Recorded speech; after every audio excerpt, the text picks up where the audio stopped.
Hey everybody, Jim Powers with MaryvilleSaints.com and Saints Vision as we catch up with our coaches this week. And joining us is our women's basketball coach, Collin Lanam. And Collin, overall, good performance by the ladies over the weekend. Got a win over Greenville. Probably some very good things that you saw in film, but then again, there's always some of those early season things you need to work on after watching the film. Exactly. Those games are dangerous early in the year. You give a team like Greenville, who's got a lot of talent, is going to be really good in their conference this year. You give them an opportunity to gain some confidence and play basketball the way that they know how to. It can be a dangerous game. I thought our girls did a good job of settling down. Especially around the end of the first half, and then again later in the fourth quarter, we really kind of strung it out a little bit. We got a lot of great shots at the end of the third quarter, beginning of the fourth quarter that just weren't going down. I remember looking at one of my assistants and asking her, why wasn't the game, why haven't we broken it open yet? And we were just missing good shots. And I think the key to the game too was right after half, they come out, score the first 4 points. You call a quick timeout. And it seemed like everything just settled in right after that point. And that's what we really need from our upperclassmen. We just need some leadership to get everybody settled in. We've got a lot of freshmen and sophomores that are playing big minutes right now, and it's a lot to expect out of 18 and 19-year-old women out here. So we just had to kind of settle down, shake the rust off, get our heads back in the game and reattack.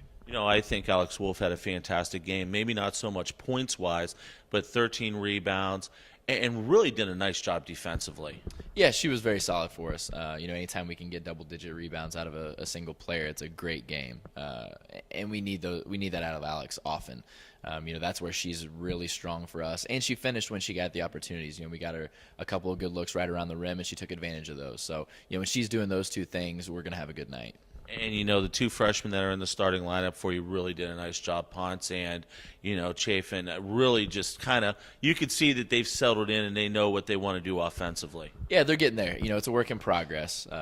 For us, it's kind of one of those moments when they can quit thinking about playing and just get out there and play the way they know how. That's when we're going to be at our best. And so, it's going to take some time for them to go through this transition right here, going from high school basketball to, top-level Division II basketball in the GLVC. So once that transition occurs, I think we're going to be in great shape with those two. A couple games this weekend coming up. You head up to Quincy for, games. Talk a little bit about who you're going to see up there. So we're going to play against Winona State and Minnesota State Moorhead, two very good teams out of Minnesota. So Winona State's coming off of a trip to Puerto Rico in which they went 2-1. So we're watching the film right now, trying to see kind of how they changed up between last year and this year. Those two teams are very good year in, year out, so we know it's going to be a great test for us. Outstanding stuff, Collin. Thanks so much. We'll talk to you next week. Thanks a lot, Jim. Collin Lanam joins us. You'll be able to follow all the action this weekend with the women. The games will be on the GLVC Sports Network on the Quincy feed, so all you do is go to www.glvcsn.com/Quincy, and you'll be able to watch the action from Quincy. We'll also be following on Twitter at Maryville Saints. For Coach, I'm Jim Powers. Thanks so much for tuning in to MaryvilleSaints.com and Saints Vision. Have a great week, and as always, go Saints.